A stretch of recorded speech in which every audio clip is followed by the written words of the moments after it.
이 신명기는 이제 이스라엘 백성들이 이제 가나안 땅으로 갈 때 광야를 거치게 되죠. 광야를 거치게 될 때 이제 1세대들은 다 죽습니다. 1세대들은 가나안 땅에 들어가지 못하고 2세대가 들어가는데, 이제 1세대 때부터 이제 들려주었던 율법의 말씀이나 하나님의 말씀을 이제 2세대들에게 다시 전하는 말씀이 신명기입니다. 그래서 신명기를 영어로 디오토로미라고 그러잖아요. 디오라는 말, 우리가 의자 뒤에 두 개 빼기는 걸 디오라고 그러잖아요. 그러니까 두 번째 말씀, 디오토로미의 두 번째 말씀이라는 이야기입니다. 그래서 이제 1세대에게 했던 그 말들을 모세가 가나안 땅에 들어가기 전에 2세대들에게 다시 한번 알리는 말씀입니다. 그런데 이 가나안 땅에 들어가지 못하는 세대 중에 이제 1세대는 못 들어가는데 예외가 있죠. 여호수아 갈렙은 들어가고 모세는 들어가지 못합니다. 그러니까 모세가 이제 마지막으로, 본인은 못 들어가니까 하나님이 모세에게 너는 가나안 땅에 들어갈 수 없을 것이다 이렇게 말씀하셨어요. 그러니까 이제 모세가 이제 가나안 땅을 앞에 두고 이제 이 말씀을 전하면서 모세와 같은 선지자의 역할을 하는 사람이 누구여야 하는가 하는 문제를 이야기하고 있습니다. 그러니까 다시 등장할 새로운 선지자는 어떠해야 하는가 하는 겁니다. 자, 이 이야기를 오늘 본문은 이야기하고 있는데요. 이 선지자의 역할은 하나님의 말씀을 이스라엘 백성들에게 전달해 주는 것이잖아요. 여기 보면 핵심은 전달의 포인트가 있습니다. 그러니까 선지자가 자기 말을 하는 것이 아니고 하나님의 말씀을 중간에 서서 전달하는 역할을 합니다. 근데 그 중간자가 없고 하나님이 직접 말씀하면 좋잖아요. 직접 말씀하면. 근데 직접 말씀하는 것에 대해서 이스라엘 백성들이 굉장히 부담을 가지고 있습니다. 16절을 보면요. 이것이 곧 내가 총회 날에 호렙산에서 내 하나님 여호와께 구한 것이라. 곧 내가 말하기를 내가 다시는 내 하나님 여호와의 음성을 듣지 않게 하시고 다니시는 이 큰 불을 보지 않게 하소서. 두렵건대 내가 죽을까 하나이다 하며. 누구의 말이에요? 이스라엘 백성들이 이제 모세가 시내산에서 이제 율법을 받을 때 이제 그때 상황이잖아요. 이제 불이 하나님이 불처럼 등장하고 하는 것에 대해서 이스라엘 백성들이 굉장히 두려워합니다. 이스라엘 백성들의 사고는 하나님을 직접 보면 죽는다는 생각을 했어요. 하나님이 두려움의 대상이기 때문에. 근데 하나님이 직접 말씀하신다 그러면 그것이 사실은 엄청 두려운 것이다 하는 것을 이스라엘 백성들이 알고 있었기 때문에 그들은 말하기를 하나님이 직접 말씀하시는 것은 너무 두렵습니다. 그러니까 선지자를 통해서 말씀해 주십시오 라고 이야기하죠. 그래서 그런 이스라엘 백성들의 말에 대해서 하나님이 뭐라고 반응하세요? 17절에 여호와께서 내게 이르시되 그들의 말이 옳도다 그러죠. 그들의 말이 옳도다. 그러니까 하나님이 사람인 선지자를 통해서, 그러니까 하나님이 우리의 죄를 용서하시기 위해서 예수 그리스도를 보내셨잖아요. 예수 그리스도를 뭐라 그러죠? 중보자 그러죠. 중보자. 하나님과 우리의 관계를 역할하는 중보자의 역할을 하듯이 선지자를 통해서 이제 너희가 내 말을 너에게 전달하겠다. 너희가 또 그것이 편하지. 그런 이야기를 하는 것입니다. 자, 그렇다면 이렇게 해야 하는 참 선지자는 어떤 사람이어야 하는가? 그 사람의 기준이 있습니다. 그 기준이 뭐냐? 18절을 보면요. 내가 그들의 형제 중에서 나와 같은 선지자 하나를 그들을 위하여 일으키고 내 말을 그 입에 두리니 내가 그에게 명령하는 것을 그가 무리에게 다 말하리라. 자, 그는 어떤 사람이냐? 선지자인데 하나님이 말씀하시는 것을 무리에게 말하는 사람입니다. 근데 내 말을 그 입에 두리니. 그러니까 내 말이 누구예요? 하나님의 말. 하나님의 말을 그 입에 둔다는 것은 하나님의 말씀을 대변하는 것, 전달하는 것, 그것이죠. 그러니까 이 사람은 하나님의 말씀을 가감없이 전하는 자입니다. 더해서도 안 되고 또 빼서도 안 되고 또 추가해서도 안 되고 하나님이 하시는 말씀을 그대로 전달하는 것입니다. 그래서 참 선지자는 어떤 사람이냐? 자기가 개입되는 게 아니에요. 내가 개입되는 게 아니라 하나님의 말씀을 그대로 전달하는 겁니다. 우리가 뭐 성경 말씀에 하나님과 선지자의 관계뿐 아니라 옛날에 보면 우리의 그 사극 같은 거 보면 왕이 이제 어떤 사람에게 뭘 전달하죠. 전달할 때 쓰는 말 있죠. 어명이요. 그러죠. 어명이요. 왕의 명령이다. 어명. 그러니까 어명이 이게 전달될 때는 그냥 읽지요. 왜 읽어요? 자기 말이 전달되면 안 되니까. 그러니까 아무리 낮은 계급의 사람이 어명을 전달할 때는 그 어명을 받는 사람은 그 앞에 무릎을 꿇어요.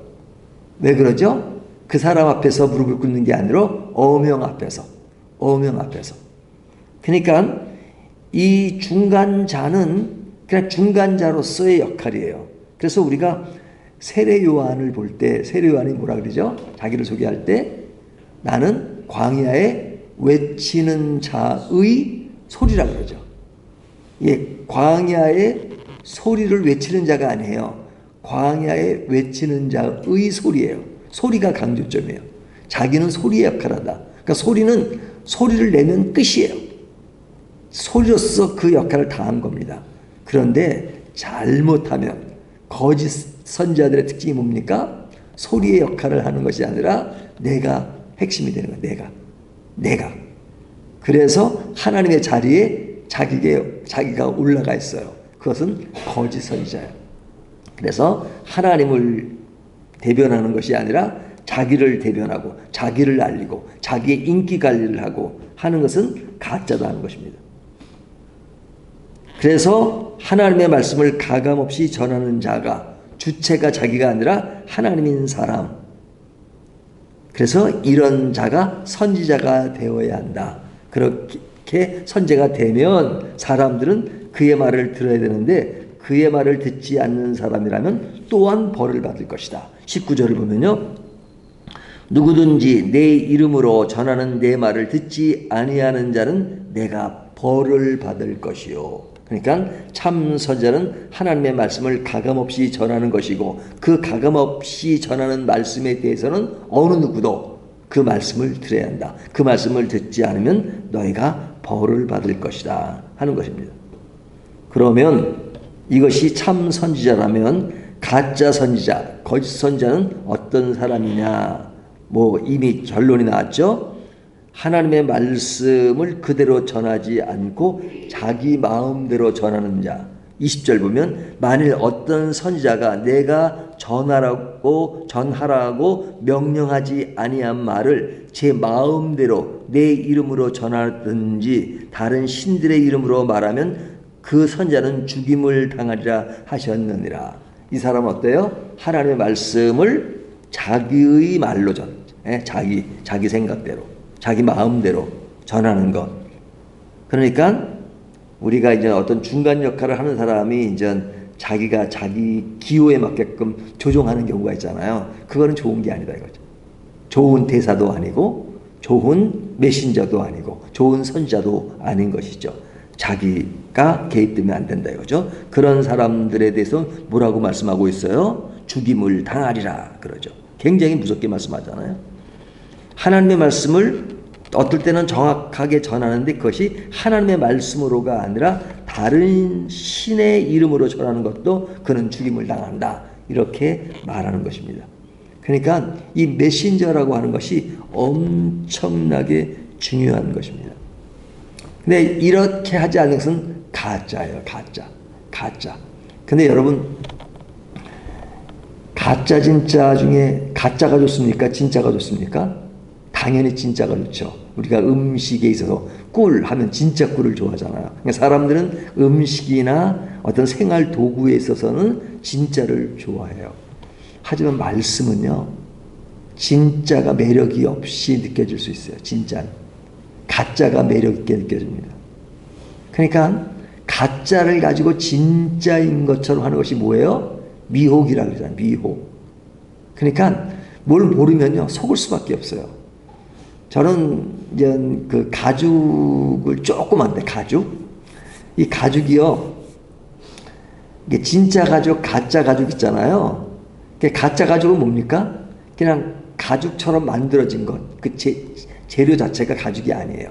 근데 이제 그런 것을 가지고 가죽 모양을 낸 건 가짜 가죽입니다. 그것은 뭐 당연히 가짜죠. 근데 진짜가 섞인 가짜가 있어요. 그게 뭐냐면, 가죽은요, 진짜 우리가 쓰는 가죽은 어떤 거냐면 제일 표면에 있는 가죽을 진짜 가죽이라고 합니다. 표면에 가죽. 근데 가죽이라는 게 이게 단계로 나타나면 겉에 것이 아니라 가죽을 겉에 것 나오고 안에 있는 가죽을 속가죽이라고 그래요. 그러니까 속가죽은 그런 우리가 보통 말하는 이런 표면이 그런 게 아니죠. 그러니까 가죽은 겉에 가죽은 쓰고 속가죽을 그대로, 그러니까 속가죽도 가죽은 가죽이에요. 근데 표면이 이제 가죽처럼 안 생기니까 거기다가 씌웁니다. 그러니까 안에 것 속가죽은 가죽이에요. 하지만 거기다 씌워요. 이제 비닐 같은 재질을 씌우는 거죠. 그러니까 안에 것은 가죽인데 겉에 씌우니까 그것은 진짜 가죽이 아닌데 그것을 보통 진짜 가죽이라 그래요. 사람들이 이렇게 속여요. 근데 어떤 사람이, 제가 그걸 알고 있는데 어떤 사람이 그걸 보여주면서 아, 이거 좋은 가죽입니다. 그러면서 저한테 뭘 보여주면 여기 물을 뿌려도 물이 스며들지 않고 물이 그냥 흘러갑니다. 그래서 진짜 가죽은 물이 스며들어야 정상이에요. 가짜 가죽은 당연히 거기다가 비닐 씌웠으니까 물이, 그거는 스며들지 않는 게 너무 당연한 거죠. 근데 물이 스며들지 않는 것이 진짜 가죽인 것처럼 속이는 것을 보고 제가 속으로, 야, 저 사람 진짜 잘 속인다. 근데 모르는 사람은 그럴싸하잖아요. 이 가죽은요, 물도 스며들지 않아요. 그러니까 하나님의 말씀도 마찬가지입니다. 하나님의 말씀도 그냥 좋아집니다. 행복해집니다. 고생 안 합니다. 그냥 많이 생깁니다. 높아집니다. 그래야 진짜 복음인 줄 알아요. 근데 거짓 선지자의 특징이 뭡니까? 잘 된다, 잘 된다. 그러니까 이스라엘 그런 걸 좋아하잖아요. 근데 이사야 선지자나 예레미야 선지자가 늘 책망만 하고 그러니까 이스라엘 백성들이 뭐라 그래요? 아유, 거짓말은 좋으니까 좀 좋은 말 좀 하라고. 그러니까 말씀의 진짜는 별로 좋아하지 않아요. 왜? 가감없이 전할 때 하나님이 위로도 하시지만 책망도 하시잖아요. 책망에 대해서는 no thanks. 그냥 항상 좋은 얘기. 항상 좋은 얘기만 할 수가 없죠. 그러니까 제가 이제 강해 설교하는 이유도 뭐냐면, 강해 설교를 해야 그 말씀대로 따라가요. 근데 강해 설교하지 않으면 사실은 사람들의 기호에 맞는 설교를 할 가능성이 많죠. 근데 성경을 순차적으로 보다 보면 어떨 때는 그냥 야단치는 말씀도 나오고, 어떨 때는 위로하는 말씀도 나오고, 어떨 때는 아유, 이 본문은 그냥 지나갔으면 좋겠다는 생각이 들 때가 있어요. 하지만 성경 순서대로 해야 되니까 그 본문에 따라가는 겁니다. 그래서 이 메신저는 본문에 따라가야 돼. 본문에. 본문에 따라가야 되는데 메신저가 본문을 리드해버려요. 자기가 주장하려고 하는 것에 대해서 성경을 갖다 붙인단 말이죠. 성경을 자기 말에 그냥 보완해주는 말씀. 그 주가 성경 말씀이 아니라 자기 말이 주가 돼요. 그리고 거기다 성경을 끼워 맞춰요. 이것이 이단자들의 특징이잖아요. 근데 성경은 그런 것을 보고 가짜라고 말씀하신다. 주가 뭐냐? 참과 거짓 선지자를 분별할 줄 알아야 된다. 그래서 오늘 22절 보면, 만일 선지자가 있어 여호와의 이름으로 말한 일에 증험도 없고 성취함이 없으면 이는 여호와께서 말씀하신 것이 아니요 그 선지자가 제 마음대로 한 말이니 너는 그를 두려워하지 말지니라.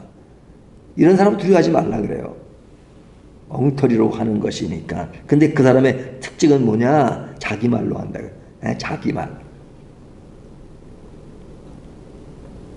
그래서 성도들은 이런 부분에 대해서 진짜인지 가짜인지를 분별할 줄 알아야 된다. 예? 분별할 줄 알아야 된다. 우리가 그런 말씀 하잖아요. 성경의 산상수훈에 보면 비판하지 말라 그래요. 비판하지 말라. 비판하지 말라는 말씀 다음에 뭐가 나온지 아세요? 돼지에게 진주를 던지지 말라 그럽니다. 돼지에게. 그러니까 돼지에게는 진주가 중요하지 않아요. 먹는 것이 중요해요. 진주의 가치를 몰라요. 그러니까 진주의 가치를 모르는 돼지에게 진주를 던지지 말라 그러죠. 그러면 그 진주를 던지지 않으려면 그거 던지는 사람이 그 앞에 있는 것이 돼지인지 아닌지를 뭐 해야 돼요? 분별을 해야 돼요. 분별을. 그러니까 거짓 선지자도 문제지만 거짓 선지자의 말을 듣고 거짓인지 모르는 것도 문제예요. 참 선지자가 앞에 있음에도 불구하고 참인 줄을 모르는 것도 문제라고요. 그러니까 그것을 너희들은 뭐라고요? 분별하라. 분별. 그 분별하는 것이 뭐냐? 자기한테 만족스럽고 자기한테 좋으면 진짜로 생각해요. 자기한테 조금 어색하고 자기한테 안 맞으면 가짜로 생각해요. 그 기준이 내가 기준이 아니에요. 내가 기준이 아니에요. 뭐가 기준이어야 돼요? 하나님의 말씀. 하나님의 말씀. 말씀. 그렇기 때문에 우리가 성경을 제대로 알아야 됩니다. 성경 많이 읽었다고 제대로 하는 게 아니에요. 100번, 1000번 읽으면 뭐예요? 자기 위주로 읽는데 그 말씀이 하나님의 말씀인 것인가를 분별하는 기준은 여러 가지가 있어요. 말씀 전하는 자가 누구를 높이느냐, 그것이 제일 첫 번째. 누구를? 하나님을 높이는 것이 진짜입니다. 하나님은 은근히 낮추고 자기를 높이는 가짜예요. 그것이 뭐냐? 그 말씀은 진짜인데 다른 신을 전하면 가짜라고 그러잖아요. 그러니까 말씀 자체는 맞아. 그런 사람도 있어요. 말씀 자체 맞아. 근데 그 포커스가 늘 자기를 높이는 거, 그러니까 가짜예요. 그렇기 때문에 목회자나 이런 사람들은 스타가 되는 것을 거절해야 돼요. 내가 인기 끄는 것을 거절해야 돼요. 왜? 내가 주체가 아니기 때문에. 내가 주인공이 아닌데. 근데 그런 걸 좋아하면 늘 자기가 주인공이 되려고 그러고 자기가 높아지려고 그러고 그것을 위해서 하나님을 끌어들이고 그러면 안 돼요. 그렇기 때문에 메신저나 선지자나 모든 사람에게 반드시 따를 수밖에 없는 것은 고독이에요. 고독. 근데 그런 의미에서 고독을 즐길 줄 알아야 돼요. 근데 그 고독을 즐길 줄 모르고 그냥 대우만 받으려 그러면 타락하는 거짓 선지자가 되는 것이죠. 오늘 말씀을 통해서 누가 진짜 선지자인가, 누가 진짜 메신저인가 이런 것들을 잘 구분하고 우리가 그 말씀의 진짜를 따라가는 저와 여러분이 되시기를 주님의 이름으로 축원합니다.